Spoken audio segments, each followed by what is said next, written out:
Praise the lord. ప్రభువైన యేసుక్రీస్తు నామమున మీ అందరికీ శుభములు. మన దిన భాగంలో నుండి 1 కొరింథీయులకు రాసిన పత్రిక 2వ అధ్యాయం 9వ వచనం.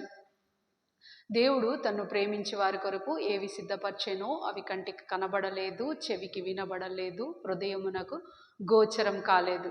క్రైస్తవ జీవితము అంటే ఒక పూలబాట అని మనం చాలా సంతోషిస్తూ ఉంటాం. కానీ అది పూలబాట కాదు, ఒక పరుగు పందెం.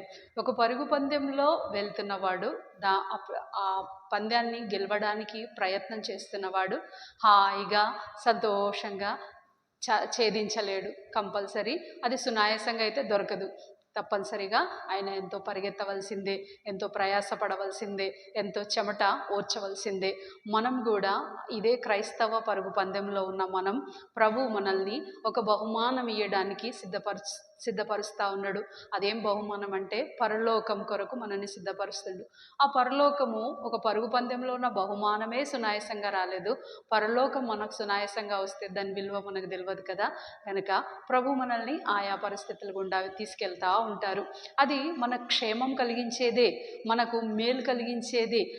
అనుకోకుండా మనం వెళ్తున్న మార్గం చాలా విశాలంగా చాలా చాలా మంచిదిగా కనబడ్డది. నిన్నటి వరకు అనుకోకుండా ఆ ప్రయాణం ఎంతో ఇరుకైందిగా అయిపోయింది.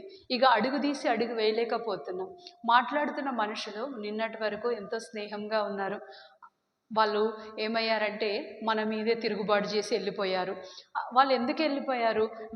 ఈ ప్రయాణం ఎందుకు ఇంత కఠినంగా అయిపోయింది, ఈ పరిస్థితులు ఎందుకు ఇంత దారుణంగా మారిపోయినాయి అని మనం ప్రశ్నించుకుంటూ అక్కడ కూర్చుంటే అక్కడ సరిపడదు.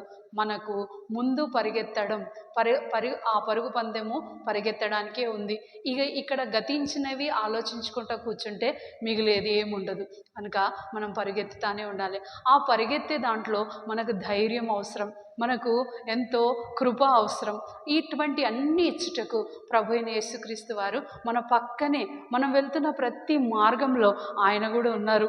నీ పక్కనే ఉండి ప్రభా నువ్వు ఉన్నవా అంటే తప్పనిసరిగా నువ్వు మౌనంగా కూర్చొని ఆయన దగ్గరే అడిగితే చాలు. ఆయన సమాధానంగా మన పక్కనే ఉండి మనల్ని ముందుకు తీసుకెళ్లేవాడుగా ఉంటాడు, ఎంతో ధైర్యం ఇచ్చేవాడుగా ఉంటాడు.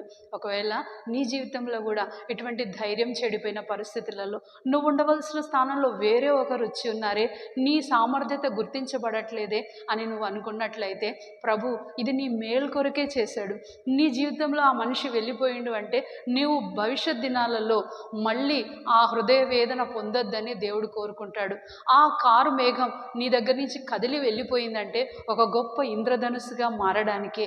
ఒకవేళ నీవు కూడా అలాంటి పరిస్థితులలో ఉంటే దయచేసి నాతో కలిసి ప్రార్థించగలరని మనవి చేస్తున్నాం. ప్రియమైన తండ్రి యేసు ప్రభు ఘనమైన నామంలో మీరు అనుమతించిన ప్రతి పరిస్థితులను బట్టి మీకు వందనాలు. మా జీవితంలో నుంచి తీసివేసిన మనుషులను బట్టి మీకు వందనాలు, అనుమతించిన పరిస్థితులను బట్టి మీకు వందనాలు. అయినప్పటికీ మీరు మా తోడున్నారు, మమ్మల్ని మీరున్న స్థలంలో తీసుకెళ్తారనే నమ్మకం మాకు ఇచ్చిన మంచి నిరీక్షణను బట్టి మీకు వందనాలు చెల్లించుకుంటూ యేసుక్రీస్తు నామంలో ప్రార్థిస్తున్నాం తండ్రి.